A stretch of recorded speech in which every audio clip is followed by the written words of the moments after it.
Hola, buenas noches clase, ¿cómo les va? Bueno, hoy vamos a seguir desarrollando el tema que venimos viendo ya desde las clases anteriores, que es el movimiento literario del romanticismo. Vamos a recordar un poquito lo que vimos la semana pasada. ¿Quién se acuerda dónde nació el romanticismo? Bien, Alemania. En el siglo XVIII. El romanticismo, habíamos dicho que nace en Alemania a finales del siglo XVIII. Y dijimos también que este movimiento literario es un movimiento que surge como contraposición al movimiento anterior, que era el clasicismo. ¿Quién se acuerda de las características del clasicismo? Una. Eso es. Era la objetividad.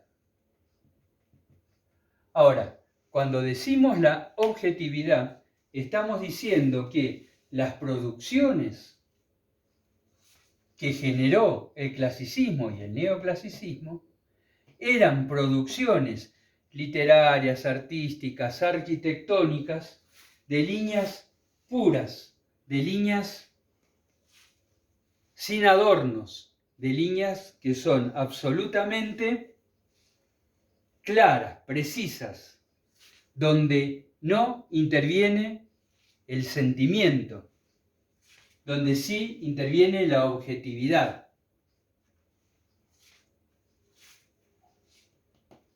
El romanticismo europeo. ¿Alguien se acuerda cuáles eran las características del héroe romántico europeo? ¿Alguien se acuerda? Esa es una, el individualismo. El individualismo. Otra, la abnegación, puede ser la abnegación, muy bien. Una más. La entrega.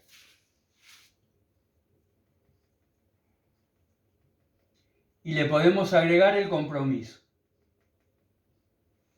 Bien. Esto fue el romanticismo en Europa, con sus características europeas, por supuesto. Ese romanticismo, ese movimiento literario llamado romanticismo, llega a Hispanoamérica. Fíjense, nace en Alemania en el siglo XVIII y llega al continente americano a principios del siglo XIX. Ahora bien, cuando llega a Hispanoamérica, adquiere características propias de Hispanoamérica.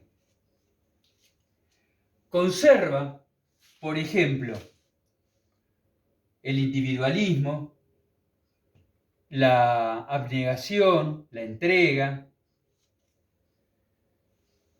Pero esas características del héroe romántico se ven impregnados por el movimiento, por el momento del movimiento histórico y social que en ese momento vivía nuestro continente. Si nosotros estamos diciendo que llega a principios del siglo XIX, ¿de qué años estamos hablando? Siglo XIX, ¿de qué año estamos hablando? 1800, muy bien, 1800.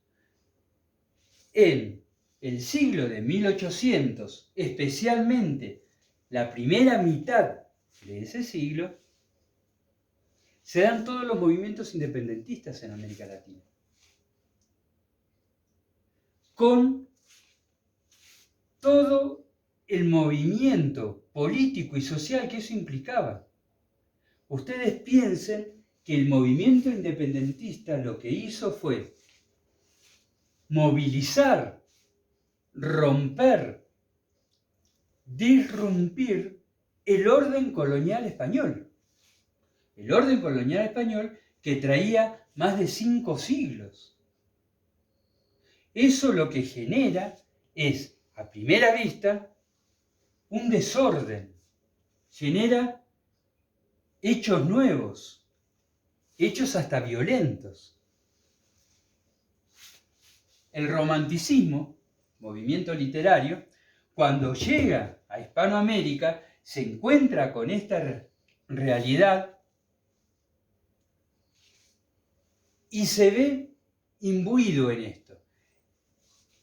Y adquiere la forma de romanticismo social. ¿Por qué romanticismo social? Porque los románticos sociales aspiraban a la idea romántica de volver a un estadio de cosas anteriores a las que provocaron los movimientos independentistas. Esto es volver, por ejemplo, a un orden colonial en donde las cosas eran más predecibles, más tranquilas, más calmas.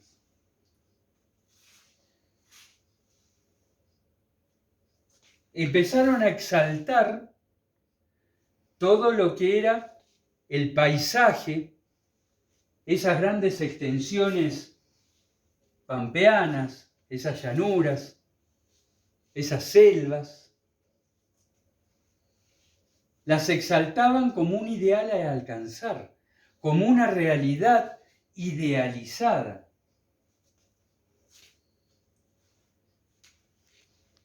Empiezan a tomar formas las obras derivados de este pensamiento en la reivindicación, por ejemplo, de un pasado indígena. Empiezan a tomar las formas de descripciones muy detalladas sobre la naturaleza circundante, sobre el mundo que ellos pretendían, digo los románticos, que ellos pretendían vivirlo de una manera ideal, un poco evadiéndose de la realidad que se estaba viviendo en ese momento. Esta es la generalidad de América Latina.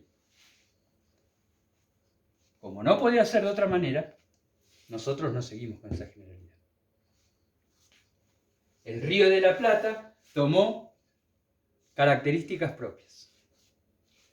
Y acá vamos a hacer un alto para decir que en el Río de la Plata el romanticismo arriba en 1830 de la mano de Esteban Echeverría.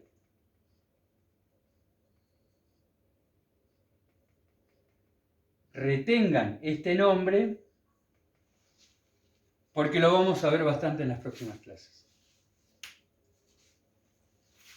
¿Quién era Esteban Echeverría? Esteban Echeverría fue un autor, un filósofo, un pensador de la burguesía porteña que en viaje por Europa se encuentra con este movimiento del romanticismo. En Francia se encuentra con un grupo que se llamaban los Carbonarios, que exaltaban el romanticismo. Y él adhiere a ese movimiento y ahí toma todas las principales ideas del romanticismo y las traslada a nuestro país. Ahora bien, esto es importante porque Esteban Echeverría, cuando arriba al Río de la Plata en 1830, lo hace directamente desde Francia al Río de la Plata, sin hacer el periplo que era común en ese momento y es que antes de embarcar a las Américas, todos estos personajes primero pasaban por España. Entonces se veían influidos de una forma u otra, en mayor o menor medida, por las ideas vigentes en España en ese momento. Bueno, en el caso de Esteban Echeverría, no. En el caso de Esteban Echeverría, directamente se vino a el Río de la Plata. Cuando llega al Río de la Plata, nosotros aquí estábamos inmersos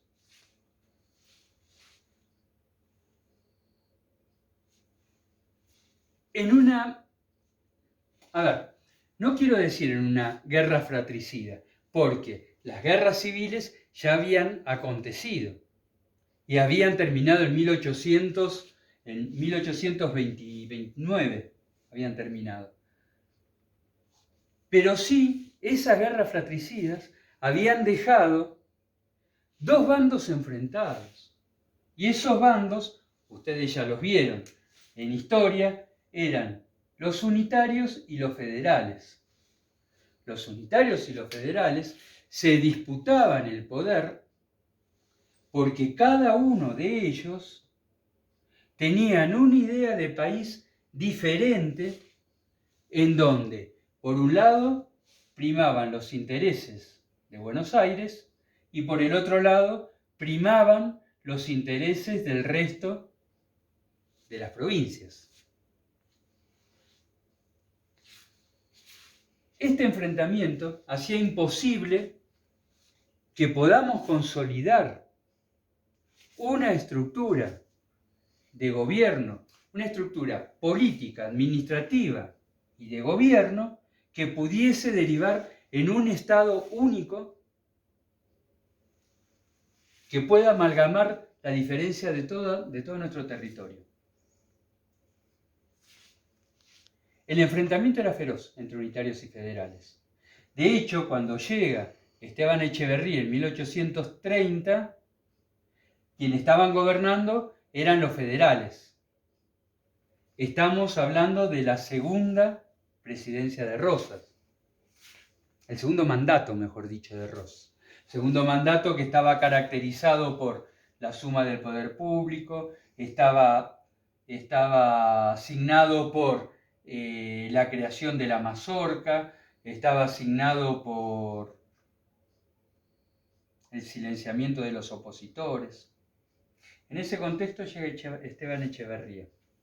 Esteban Echeverría viene con la idea romántica del héroe solitario, viene con la idea romántica del libre pensamiento, viene con la idea de la entrega, de la abnegación, del compromiso social. Con todas estas ideas, Esteban Echeverría empieza a formar un grupo. Se empieza a reunir en una librería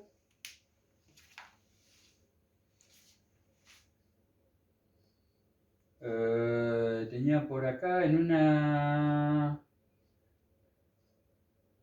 Bueno. Se empieza a reunir en una librería en San Telmo que se llamó el Salón Literario. No recuerdo en este momento propiedad de quién era. En el Salón Literario se reúnen personajes como Sarmiento, Miguel Cané, padre, el propio Esteban Echeverría,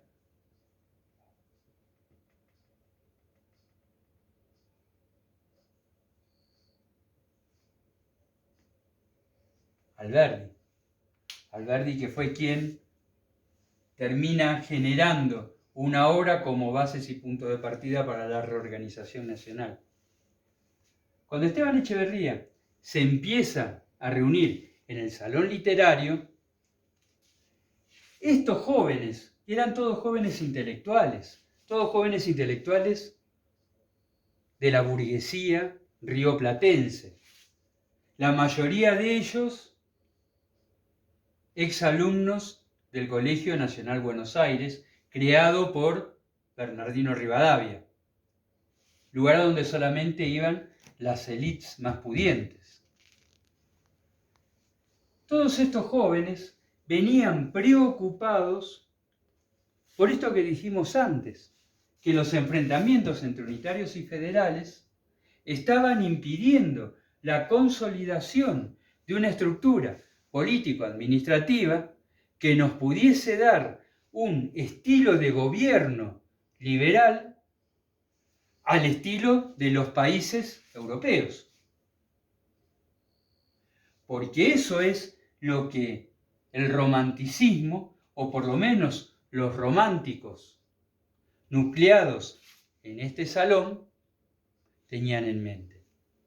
Tenían en mente un estilo de país, quizás una monarquía parlamentaria, al estilo de lo que se estaba dando en Europa.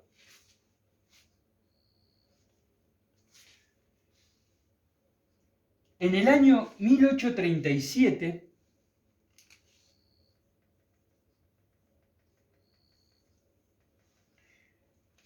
es que consolidan en este salón literario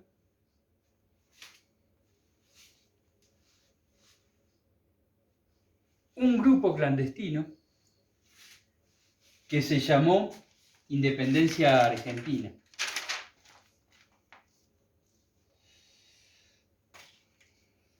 ¿Por qué Independencia Argentina?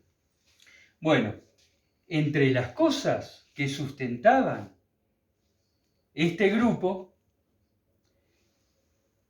estaba la idea de que los ideales de mayo de 1810 se habían visto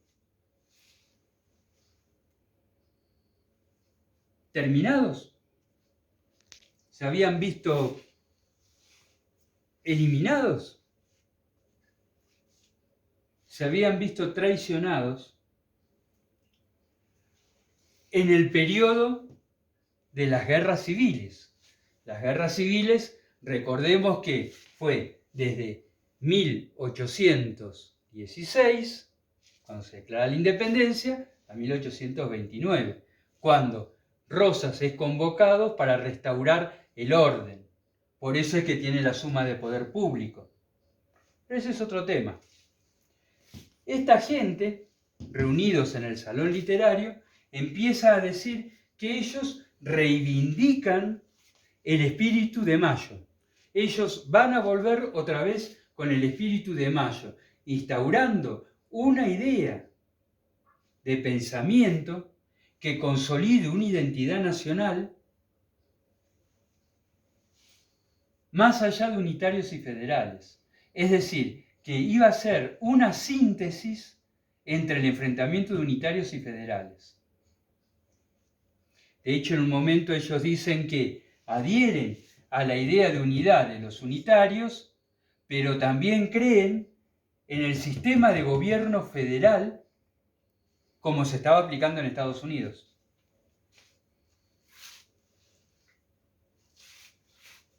Sin embargo,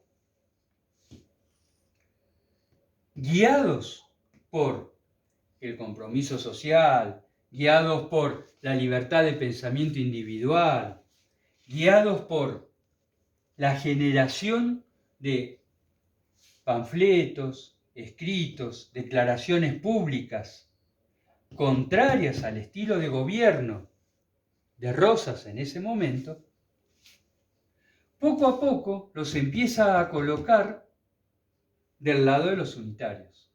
Ellos que decían no ser ni unitarios ni federales, sino que representaban una instancia superadora de las dos facciones, poco a poco sus acciones, sus obras, los van colocando del lado de los unitarios.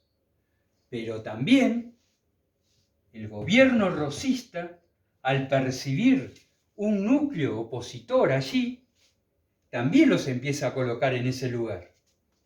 Entonces, poco a poco, la generación, el romanticismo, que aquí adquiere el nombre de generación del 37, es asimilado a la parte opositora del gobierno rosista. Y a partir de allí, todas las obras que generó este grupo tienen un tinte político, ya no tan literario, sino político, ideológico, opositor. Esto hace que el gobierno rosista reaccione no solamente censurándolos, sino también persiguiéndolos y obligándolos al exilio. Esto más tarde va a traer consecuencias, porque en 1852, cuando se conforme un ejército de opositores, no solamente unitarios, sino federales que estaban en contra de Rosas, estos personajes que estaban en el exilio se van a unir a ese ejército y van a volver para derrotar a Rosas en Caseros. Muchos de estos autores, por ejemplo, Sarmiento en esta época se exilia en Chile. Miguel Cané estuvo en Uruguay. El propio Esteban Echeverría tuvo que exiliarse en Bolivia.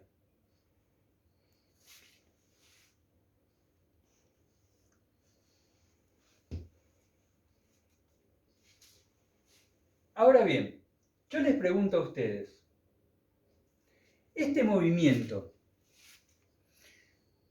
de románticos rioplatenses, conocidos como la generación del 37, que se reunían en el salón literario, que decían reivindicar la idea de Mayo. ¿Ustedes creen que hubieran podido, de alguna forma, dialogar con el poder en vez de enfrentarlo de esa manera? ¿Ustedes creen que, de la misma forma que este movimiento creía en la libertad de pensamiento, creía en el compromiso social, en la entrega,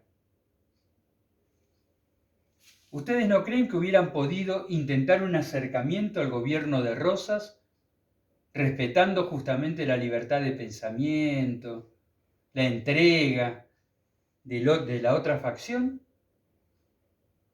Porque, si bien los federales construyeron la figura del enemigo en el unitario, los unitarios también construyeron la figura del enemigo en los federales.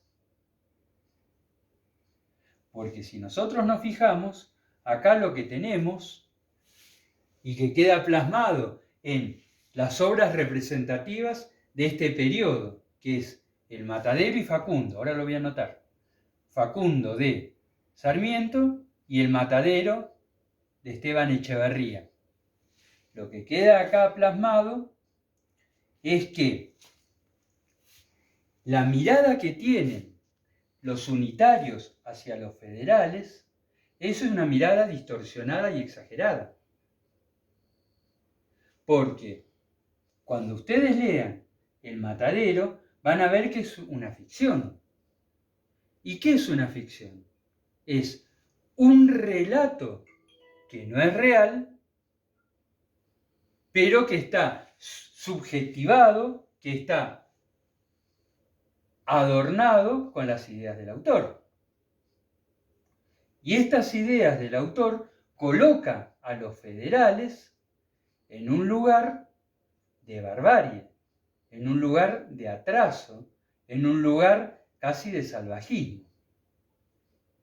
Y por el contrario, otorga a los unitarios el lugar absolutamente contrario, el lugar de la civilización, el lugar de la educación, el lugar del progreso.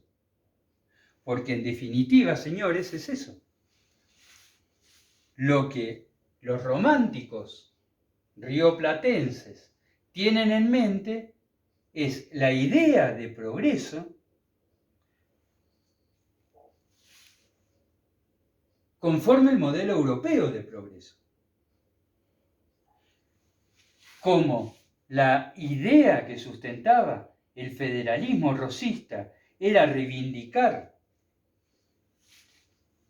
los estilos de vida tradicionales, campestres, populares, entonces eran colocados por los unitarios en un lugar de salvajismo contra el progreso de los europeos. De allí viene la famosa frase, la famosa dicotomía civilización o barbarie, donde civilización representa el progreso europeo y la barbarie representaría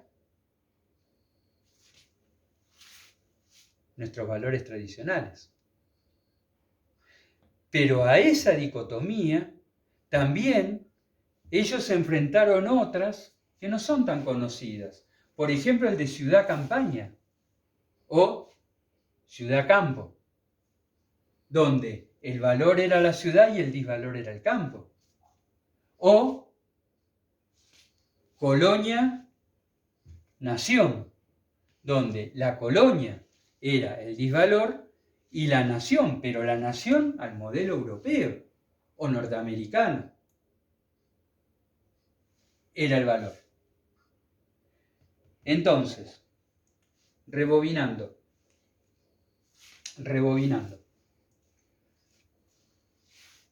Esteban Echeverría es quien trae las ideas del romanticismo europeo al Río de la Plata.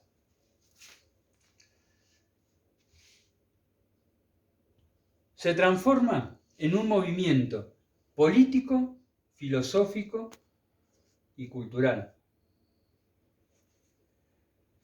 Se reúnen en una librería en San Telmo, al que se le llamó el Salón Literario, en donde asistían intelectuales de la joven élite porteña, en su mayoría, porque claramente Sarmiento no era de la joven élite porteña, pero también asistía.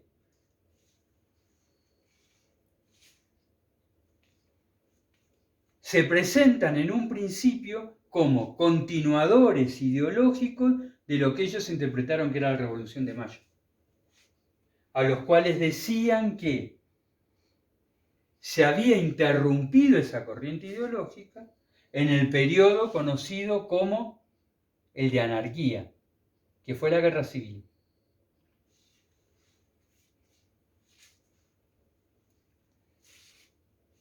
Debido a las características propias del romanticismo europeo, influidos por el momento histórico, político, social e histórico de América Latina, me refiero a la etapa independentista y a la etapa de la organización nacional que se vivía en la región. Influidos por eso, ellos empiezan a tener participación política de carácter opositor hacia el gobierno que en ese momento se encontraba en el poder, que era el de Rosas. Recordemos rápidamente que el gobierno de Rosas en ese momento estaba asignado por la suma del poder público, estaba asignado por una fuerte censura, estaba asignado por un fuerte control social. Yo les recomiendo que vean la película Camila, de María Luisa Bemberg, donde ahí pueden verse, por ejemplo, los ajusticiamientos públicos de los opositores, puede verse, por ejemplo, cómo había ciertas persecuciones hacia conductas que eran consideradas peligrosas para el sistema de gobierno imperante. Esas conductas también fueron representadas por la generación del 37 o los románticos en el Río de la Plata. Lo que valió que el régimen rosista los persiguiera, los censurara y los exiliara. Esto trajo como consecuencia que las obras producidas por estos autores, estos pensadores, tengan todos un tinte opositor, tengan un tinte fuertemente político y crítico hacia el gobierno de Rosas. Cuando ustedes lean para la clase que viene El Matadero, van a ver cómo caracterizan como bárbaros, como incultos, casi como animales, a los partidarios rosistas. Y cómo, por el otro lado, caracterizan como personas de bien, personas civilizadas, a los unitarios. Entonces, lo que marcó el movimiento del romanticismo en nuestra tierra fue su tinte opositor hacia el gobierno de Rosas. Y la idea que el modelo europeo político y social representaba el progreso, representaba el avance, y el modelo tradicional que sustentaba el federalismo representaba la barbarie. Ahora voy a hacer unas preguntas en relación a lo que estamos viendo. Por ejemplo, a ver, ¿por qué se le llama generación del 37 al romanticismo y no romanticismo?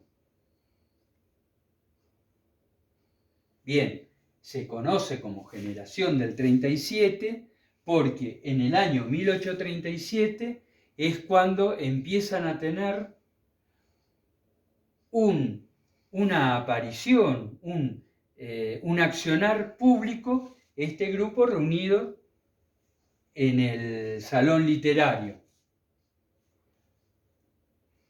Esteban Echeverría, cuando llega al Río de la Plata, lo hizo directamente de Francia. ¿Y eso qué importancia tuvo para el posterior desarrollo de este movimiento literario?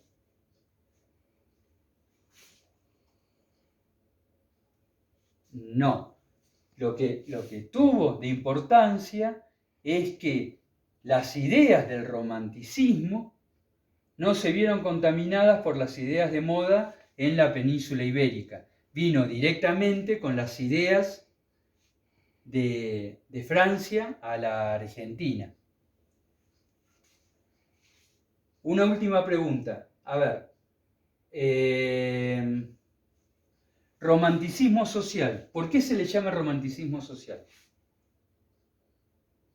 Bien, bien. Romanticismo social es porque los que adherían a este pensamiento, a este movimiento literario, filosófico, creían en la entrega, creían en las grandes causas, en adherir a las grandes causas, creían en la abnegación individual, en el héroe solitario, como se le llama. Perfecto.